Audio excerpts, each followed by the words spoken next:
trauma recovery is like a swimming pool. The recovery and the healing process looks like being able to swim and have fun in the deep end of the pool.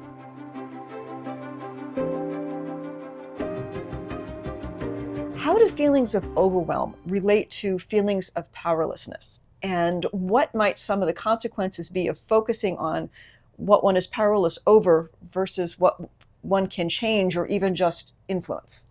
We have these sayings in recovery, right? Around making sure that you know what you can control and that you don't stress about what you can't control. These are common themes that we have in our life, but when it really comes down to it, how do we know what we actually have influence over? Mm-hmm. When are we actually taking a back seat in our own life when we should be in the driver's seat?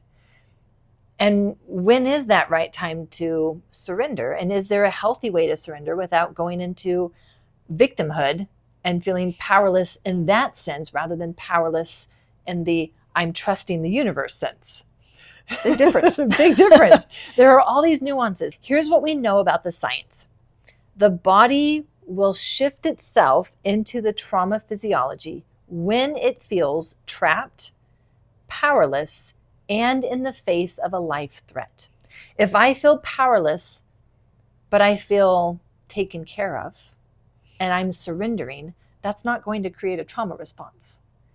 It's when I feel that there is something that puts my life at threat, and I am trapped, I can't escape, and I'm powerless. Those three combined together, every single time, our body responds to that with well, then the best thing for me is to go into the trauma response. That always starts with the freeze response. Many people have heard about the freeze. So it always starts with a freeze.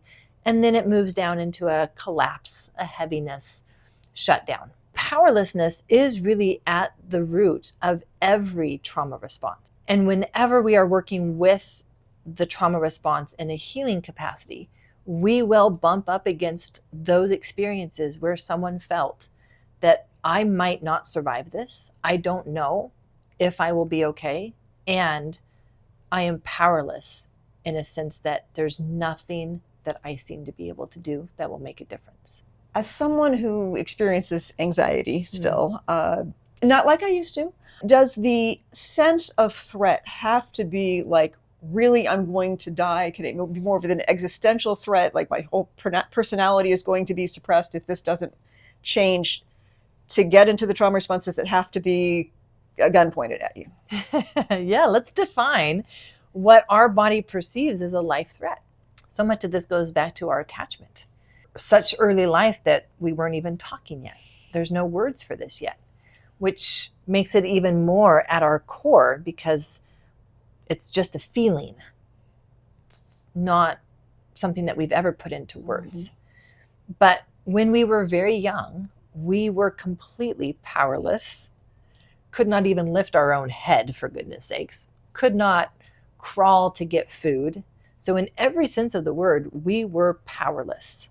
Now, if you had good enough parents, that powerlessness actually facilitated your trust, your connection, the bonding with the caregiver who was then taking care of all of your needs and doing it with joy. If we had experiences where that wasn't always the case, it was inconsistent, or it wasn't met with joy, it was met with a feeling of, I'll do this, but you're a burden.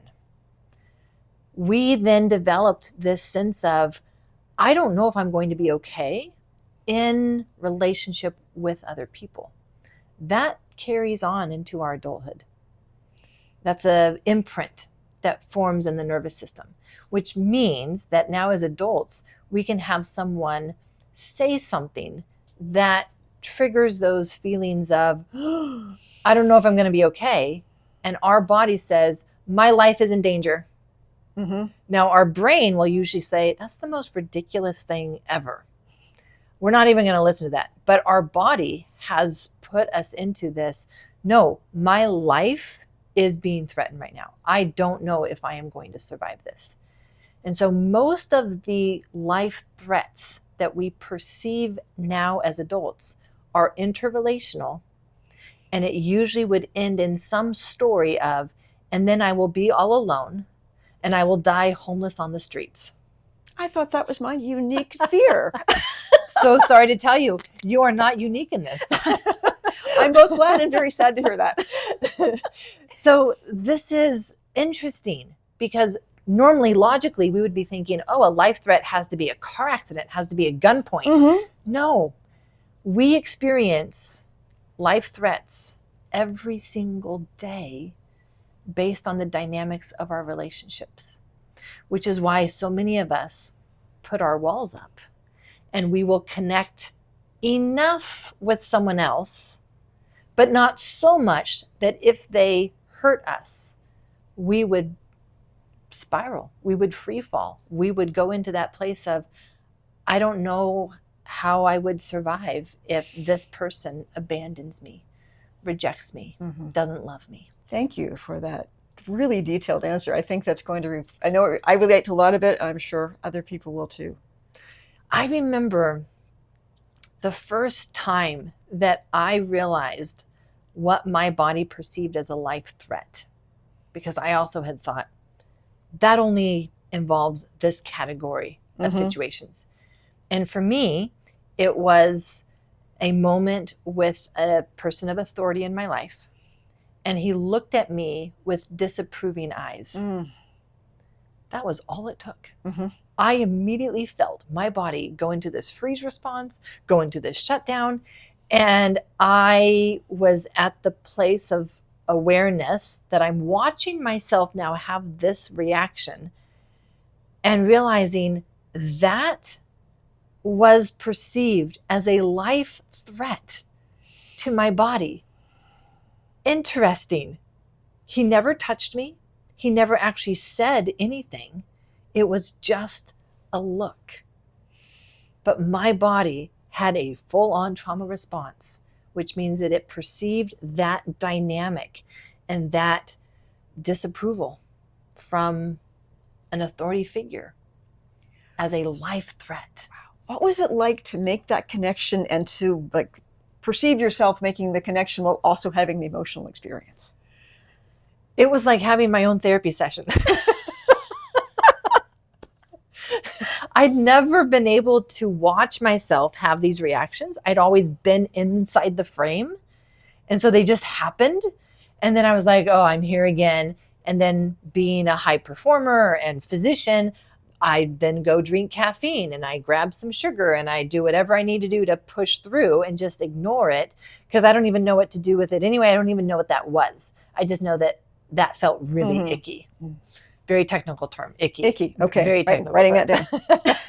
So for the very first time, to be able to watch myself have this reaction, it literally changed everything for me because it allowed me to have that understanding of what my body perceived as a life threat, because I'd always and only lived in my head.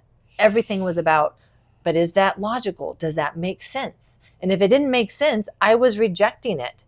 And that's how I had become so disconnected from my body, where my body would feel something and my mind would be like, that's stupid. We're going to ignore that. And we're going to go eat some food to stuff those feelings because it's stupid to feel that way. It's stupid to have that response. So this was the first moment entering into that then more compassionate relationship with my body of seeing for the first time all the information it had been picking up that it was perceiving as danger, danger, danger. And I had never listened to it and instead put that stamp of that's stupid and shut it down. And therefore not getting all the information. Not even getting information and not being able to support my body. So in a sense, it is like self-abandonment. And the very thing that I'm most afraid of, abandonment, is what I'm doing to myself. Further reinforcing you're all alone, you're powerless, and your life is under threat. So it really opened my eyes to how much more trauma my body had experienced that did not make sense logically, but my body was holding and carrying that. That is a lot to think about. And it also leads me to the next question. What is what are some of the primary goals of trauma recovery and the state of calm awareness? Mm-hmm. Can you tell us a little bit about that? So then we decide, all right, I'm done with all that. I want to heal. And if only it were as simple as deciding. It's so easy. It's so easy. You just make a decision. Just like addiction recovery, That's right? an inside joke, yeah. That's a 12-step joke there, yes. Make a decision. Make okay, a so we decision. make a decision and boom, everything's better. Everything is better. And if it's not better, it's your fault. Yes. You don't have enough willpower. There's something wrong with you because it should work. You just might not want it bad enough. That's usually the problem. I don't want to feel better bad enough. Okay, Right. Please You haven't hit your rock bottom yet. A preview of the next question. Please carry on. So we decide that we want a difference, a change. We want to live a different life. We want to be able to respond differently to life's problems. What do we do? Like, where do we even start? What does that even look like? This is why it was so important for me to lay out the principles of the healing journey, because there are principles that are science-based, and it involves a lot more than just making a decision. It involves learning certain skills. Sounds similar to addiction recovery. You have to actually have tools, have a new set of skills to be able to do anything different. Mm-hmm. And having those tools requires the knowledge to know when to use those tools. So now we're looking at, well, it's going to be knowledge, but it can't just be knowledge. It has to be tools and skills to give you something to do. We can't just sit around and think about it, or I understand myself on a deeper level, but here I go emotionally eating again, for example.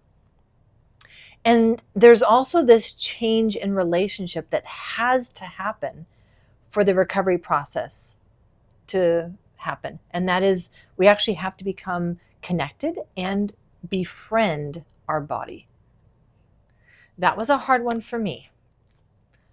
The last thing that I wanted to be friends with was this. This was in pain.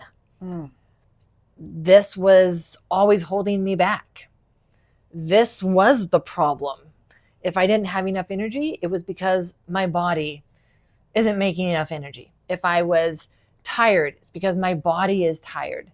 And so I saw my body as the enemy, something that I had to control, that I had to manage, that I had to direct.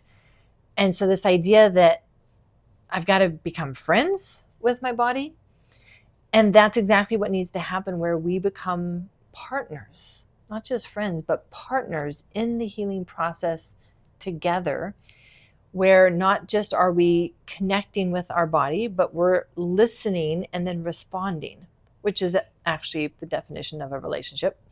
Most people think that, the relationship is just like me communicating with you. No, it's this two-way street of not just do I connect, but then I can listen and then I respond based on what I just heard. That's the kind of relationship that we need to form with our body, so that we even then know the skills and the tools to use in the moment in order to do different things, have different responses, and not just react. Mm-hmm. Once we do that, then it's like this portal opens and we have the knowledge and the skills to do deeper work, deeper processing, working on stories of the past, and it not be something where we go into the emotions of those stories, because we have these different skills now. But so many people try to start processing the past and these stories of the past without having these skills first. And then they get drowned in their own emotions. Mm-hmm. So the way that I see it, it's trauma recovery is like a swimming pool. And there's a deep end of the pool, there's the shallow end of the pool. And the recovery and the healing process looks like being able to swim and have fun in the deep end of the pool. Because you can do so much more there. You can jump off diving boards, you can play underwater games. There's so much that can happen in the deep end of the pool that can't happen in the shallow end. But many people look at that and they say, well, that's what I want, so I'm just going to jump into the deep end of the pool and they drown Mm. because they haven't learned how to swim yet. And so for me, that's where I start everyone. Let me teach you how to swim so that then we can safely go into the deep end of the pool and actually have the growth and the expansion and the healing that you want to have. I love the swimming pool analogy. And also, the thing when you're little and they just throw them in and see if they can swim, apparently don't do that.